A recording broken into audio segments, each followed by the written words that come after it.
চৰকাৰে আৰু কেলৰ সৈতে এইটো আলোচনাৰ মৰ্মে আজি যেটো আমাৰ গমতপুৰ উদ্ধাৰৰ কাৰণে আৰু জনজাতিকৰণৰ কাৰণে দীৰ্ঘদিনীয়া আন্দোলন কৰি আমি আহিছো কিন্তু আন্দোলন কৰি আহিছো কিন্তু আমাৰ প্ৰাপ্য অধিকাৰ আমি এতিয়ালৈকে পোৱা নাই হেহে আমি সিদ্ধান্ত লৈছো যে আগন্তুক 9 নৱেম্বৰত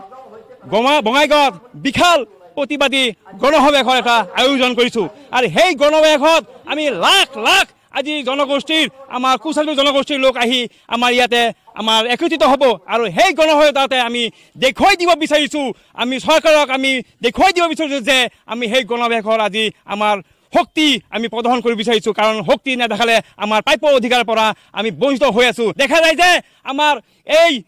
জাতিমাতি আইকনিক লিডাৰ জীৱন সিংহ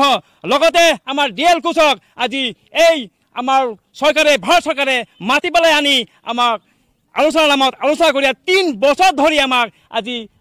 এন্ধাৰৰ ৰুমত ৰাখিছে কিয় ৰাখিছে আজি এন্ধাৰৰ ৰুমত আজি আলোচনা কিয় শান্তি চুক্তি আলোচনা এতিয়ালৈকে আমাক এতিয়ালৈকে সফল কৰা নাই বা আলোচনালৈকে কিয় আমাক এতিয়ালৈকে আগবঢ়া নাই সেইকাৰণে আমি অসম চৰকাৰক আমি ধিক্কাৰ জনাইছো অসম চৰকাৰ সতৰ্ক হৈ থাকক আগন্তুক দিনৰ কাৰণে অসম চৰকাৰ এটাই সকীয়াই দিব বিচাৰিছো যে অসম জ্বলিব ধাও ধাওকে জ্বলিব সাৱধান অসম চৰকাৰ কুশালবংশী জাতিক যদি জনজাতিকৰণ নিদিয়ে 25ৰ ভিতৰতে ৰক্তাক্ত হ'ব আৰু এইটো কথা মই আজিৰ এই সাংবাদিক জৰিয়তে আৰু আমাৰ সভাৰ জৰিয়তে মই অসম চৰকাৰক মই ক'ব বিচাৰিছো যে সাৱধান হৈ যাওক আৰু কুশালী জনগোষ্ঠীক এই অতি সোনকালে আমাক জনজাতিকৰণ মজুৰি দিয়ক নহ'লে অন্যথা অসমখন ৰক্তাক্ত হৈ যাব সেইখিনি দাবী হ'ব আমাৰ অসম চৰকাৰ তথা ভাৰত চৰকাৰে এইটো কথা স্পষ্ট কথা আৰু দেখা যায় যে আমাক এই